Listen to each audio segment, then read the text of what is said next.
For me, storytelling has always been the way to reach the heart. The stories that you can tell around the images, along with the images, make something very, very powerful.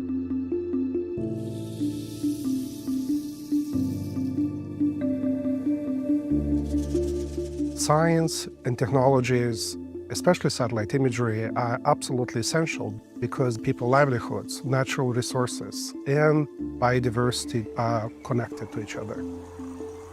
Satellite imagery are our eyes in the sky, providing those insights and up-to-date information. Sasa tunawasikilizeni nyinyi ndio wenye misitu. Wote mnaridhia? Bila mashaka. Kizenga oye!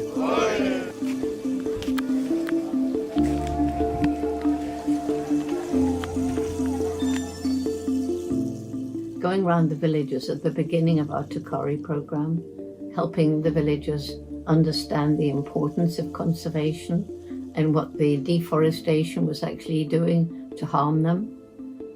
I will never forget when Lillian and I went to one of these villages and he'd acquired one of these huge satellite imagery maps and we laid it out. The villagers were sitting around it and their excitement was absolutely fantastic. And there was one woman saying, "That's the tree where I put my baby when I'm working in the fields." And another man was saying, "No, we can see our sacred sites, this tree and this rock." And I remember one woman, and she said, "Well, I used to do my farming on this hillside," and she pointed to it. And she said, "But then all the trees went away, and there was this terrible landslide which showed on the map you could see where the mud had slid down and there was no vegetation left on either side." So she said, "Now I understand. Now I know that it's worth walking a whole extra hour in the morning to get to a place where I can cultivate the land without causing this terrible destruction of the environment." Takale gives me hope. The way it gives me hope is it is changing lives. And it is also empowering the local voices. You find there are people, they call themselves like forest guardians, friends of forest. There are people who are becoming, tree planting groups. More than 80% of biodiversity are in the hands of indigenous people and local communities across the world. In Africa, on average, more than 65% land tenure is in the hands of local communities.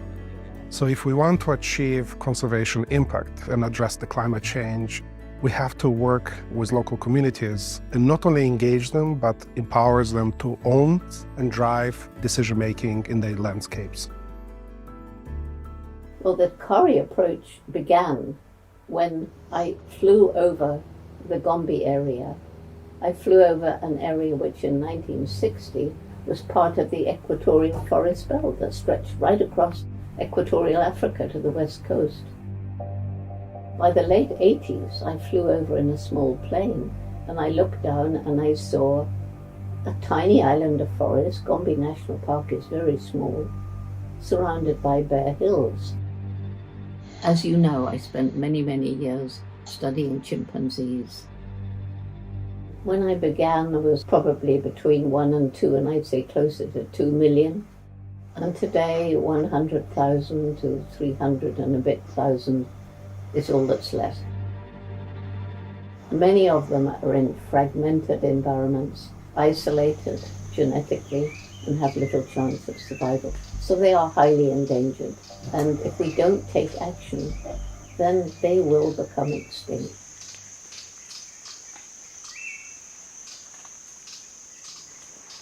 The NASA satellite data helped us understand what does it mean to be a chimp. It helped us understand where to protect them.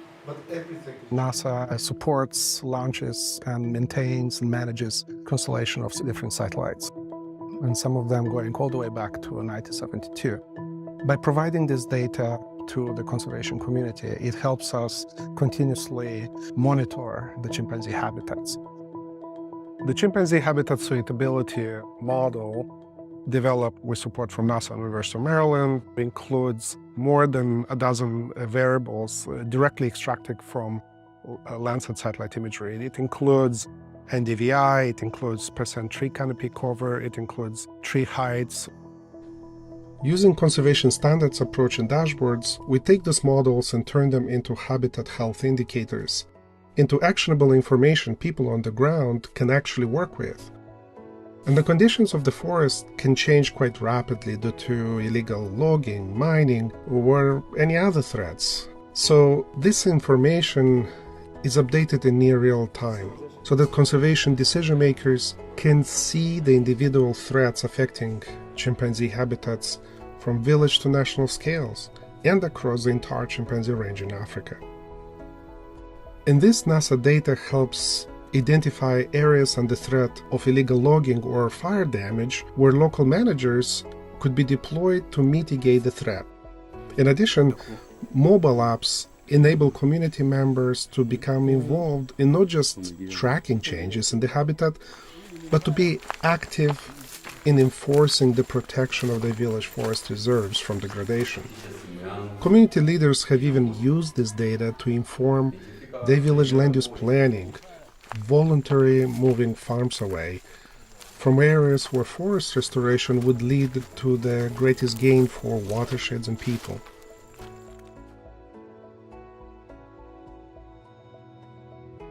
It works both ways. Sometimes you show a lush forest and then you show how a few years later it's devastated. There's just a few burnt stumps.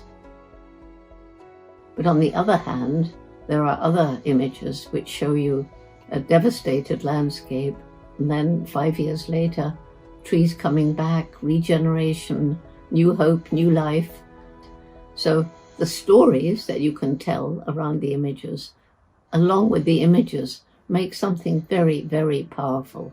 And you need both to make the kind of impact that we need to make today to help people understand the devastation we've caused, but to give them hope that we can turn things around. And that's what these satellite images show so clearly.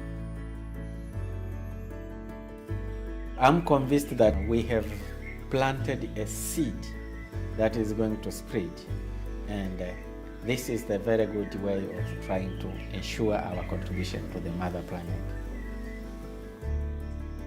My future is a future where technology is married to compassion and love.